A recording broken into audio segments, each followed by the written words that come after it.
The morning sun glared over Ridgewood High as the school bus rattled down the uneven road, packed with chattering students, rustling backpacks, and the usual chaos of teenagers in motion.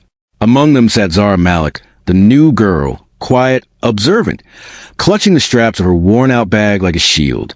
It was her first week in America, her first time riding a yellow school bus, and her first attempt at blending into a world that didn't yet understand her.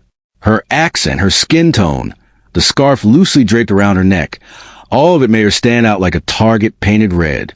Seated 2 rows behind her was Bryce Turner, the school's notorious bully, known for his arrogance, petty cruelty, and loud, ignorant remarks that echoed through hallways like pollution. Bryce had been watching Zara since she stepped onto the bus, whispering insults to his friends, laughing too loudly, and making comments loud enough for her to hear.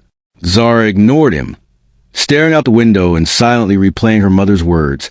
Never let the world decide your worth. But Bryce wasn't satisfied with being ignored. As the bus picked up speed along the old country road, Bryce swaggered toward Zara's seat, smirking, and began mocking her culture, her name, even the way she sat. The bus driver yelled at him to sit down, but Bryce didn't listen. He leaned closer, voice dripping poison, and in one impulsive, hateful moment, he shoved Zara with both hands.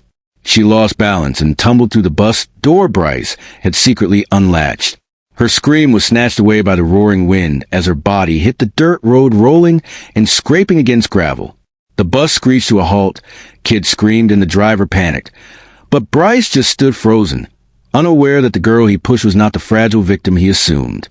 She was a trained fighter, raised in a family that believed in discipline, resilience, and the ability to defend oneself.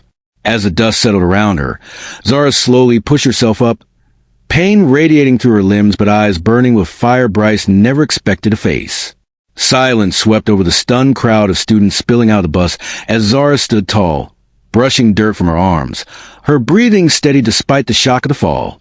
The driver rushed toward her asking if she needed an ambulance, but she shook her head with surprising calmness. Her posture straightened, feet grounded, shoulders squared, every motion precise and trained. Bryce stepped backward instinctively. The cockiness drained from his face as he realized he had attacked someone who did not break the way he hoped. Zara's eyes locked onto him, not with fear, but with the controlled intensity of someone who has spent years mastering self-defense under her grandfather, a retired military instructor back home. Every bruise on her skin only fueled her resolve. Students whispered. Phones recorded. The air trembled with anticipation. Bryce attempted to spit out another insult, but his voice cracked. Zara walked toward him, not running, not shouting, but moving with a quiet power that made every kid around them step aside. She confronted Bryce in front of everyone, her voice steady as she called out his cruelty, his ignorance, his weakness disguised as bravado.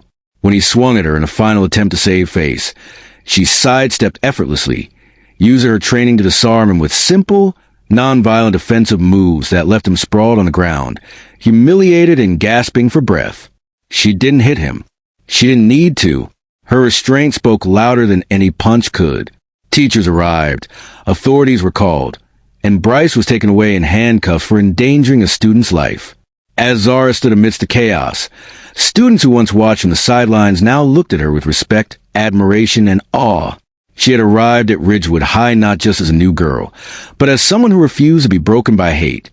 And while the world had tried to push her down, literally and figuratively, she rose with a strength that turned her into the most unforgettable force the school had ever seen.